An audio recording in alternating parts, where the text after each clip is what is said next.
Three things will last forever: faith, hope, and love. And the greatest of this is love. Let love be your highest goal. What is the secret to a happy life? Lahat tayo, iniisip natin, ang goal ng buhay ay maging masaya. Paano ko ba matatagpuan ang kaligayahan? Hindi po yan ang tamang tanong.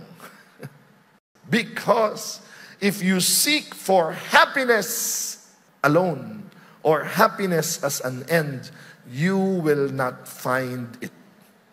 You must seek for purpose. Ano ang layunin ng buhay ko? Ano ang dapat kong gawin sa buhay ko? Dahil yung sagot mo dyan, yun ang magbibigay ng happiness. The purpose of life is not to be happy. The purpose of life is to love. Kaya ka nabubuhay para ikaw magmahal at mahalin. Dahil pag ikaw nagmahal at pag ikaw minahal, sasaya ka.